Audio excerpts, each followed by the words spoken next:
হ্যাঁ, ভাই শোনেন, আমাদের মহিলার মহিলার প্যান্ডেলটা কিন্তু আলাদা হবে। ওই প্যান্ডেলটা একটু বড় করতে হবে। ওইটা কত টাকার কথা বলছিলেন? হ্যাঁ হ্যাঁ। আসসালামু আলাইকুম। ওয়ালাইকুম আসসালাম। না না, ওই একটু টাকা জালসার ব্যাপারটা তো আপনি হচ্ছে ওই একটা হিসাব করে নিয়েন। হ্যাঁ, দুটো প্যান্ডেল মিলে একটা হিসাব করে নিয়েন। আচ্ছা আসেন, কথা বলতেছি। আচ্ছা, আপনি তো আমাদের মসজিদের ইমাম সাহেব না? তো দেখতেছেন একজনের সঙ্গে কথা বলতেছি, আপনার এর মধ্যে সালাম দেওয়া লাগবে কেন? কি হয়েছে? না, একটু সমস্যা আছে তো।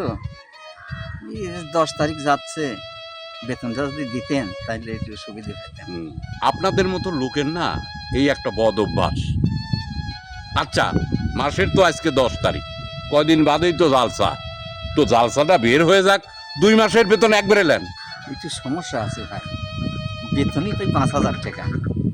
এরপরেও যদি এত দেরি করে দেন তাহলে আমার সংসারটা একবারে অচল হয়ে যায়। হুম হুম হুম হুম আপনাদের সমস্যা কোনোদিনই যাবে না। আপনার কথা আমি বুঝছি, আপনার মতো ইমাম দিয়ে আমার এই মসজিদ চলবে না। জালসাটা আগে বের হয়ে যাক, তারপরে আপনার ব্যবস্থা করতেছি।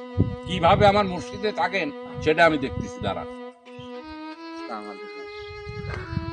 হায় আল্লাহ, গরিব মানুষ, পয়সার অভাবে 5,000 টাকা মাসে চাকরি করি, সে টাকাও চায়, কত অপমান।